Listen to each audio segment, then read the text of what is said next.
morning. We're all friends of Valma's, and we all know her in different ways, so it's great that we could all get together to celebrate her life. I've got to give a little bit of housekeeping information first of all, which is that we're not expecting a fire alarm, but if we get one, we have to follow the lady in green who will take us to safety. And then I'll just introduce myself. I'm Jane Hayball, I'm a friend of Valma's.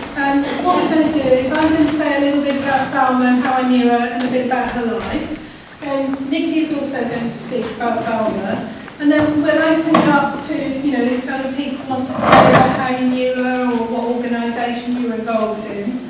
And then we're going to hear from a friend from Practical Action, which was the charity that we nominated to have a collection in Valma's name. And that was one that was very close to her heart, as were all the other organisations that she was involved in. So we'll hear from Practical Action, and then a very good friend of Valma's ring, Kalani's going to sing for us, and then we'll have a toast, and then we'll have a good buffet and more chat. So that's what we're going to do. Probably take about 20 minutes.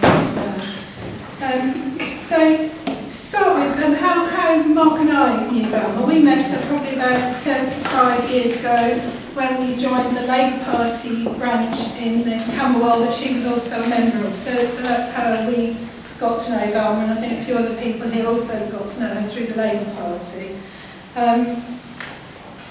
She was a very, as everyone knows, very active and generous person, involved in so many things. And once you met her, you couldn't help but carry on having a friendship with her and knowing her. And she got involved in your life and was very supportive and generous with her time. I've done a sort of biography here for you, so I'll just run through it a bit. And we've got quite a lot of photos, some of from her early life, where obviously most of us knew her more from the second half of her life. As we all know, she was from Australia. She was born in Queensland, and she's still got two brothers and a sister, and other family in Australia, and friends out there too. And so there's quite a lot of people who couldn't be here today, and also people in the UK. Her brother Garth, who somebody would have heard her talk about Garth, sent a message, and he said, I hope it all goes well, and you have really good weather for the memorial, which we have, a lovely day. My thanks to all the friends that Val's gathered over the years. I'm sure she would appreciate that everyone is remembering her on this day. And I know that quite a few people sort of out in Australia, though obviously it's like time difference, so it might not be now, so they'll be toasting her today as well. So she's from Australia, and talking to her, she had a very happy childhood with her siblings and growing up, spending lots of time outdoors and on the beach. And she was actually quite sporty, and she carried on being like that all through her life, didn't she? Sort of cycling and being very energetic and whizzing around. She also was a very good pianist, which I think I only appreciated once when she sat down at my piano and played beautifully. I didn't realise that she was such a good pianist. After leaving school, she did some office work, and I get a little bit hazy about the time on this, but basically she then became an air hostess out in Australia. And obviously being an air hostess combined sort of two of the things that she really loved, which was meeting people, helping people, and travelling. And travelling was a huge thing for her, sort of going around to other countries and meeting people. So she was an air hostess out there. Then she came over to the UK for her first visit and worked here, and she did all sorts of interesting jobs. I was explaining about teaching people how to cook frozen peas when they were first introduced, and they had demonstrations in department stores showing people how to sort of put them into hot water and cook them. You wouldn't think now that you'd have to have that explained to you, would you? But I'm sure Valma did it very well. She went back to Australia and worked there for a while, but then she came back here in 1968 when she married. But sadly the marriage didn't work out, and she was divorced in 75. But by that stage she'd really made this her base, and she stayed here. And she did quite a lot of different jobs. She worked at the London School of Hygiene and Tropical Medicine, it was a sort of office administrator job, I think. And her friend Wendy sort of helped set this up, who couldn't be here today because she didn't feel well enough to come, knows her from those days. So she's told me stories about Valma driving around London, sort of parking the car in the middle of the pavement and shooting into places. But then after a while, I think she realised that actually she really would like to be a teacher, and those of us where she's really got involved in her families know that she absolutely adored children and loved them, and she trained to be a primary school teacher.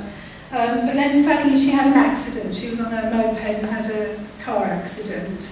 So she wasn't able to continue with the career that she planned to have, having sort of gone back into education and trained for that.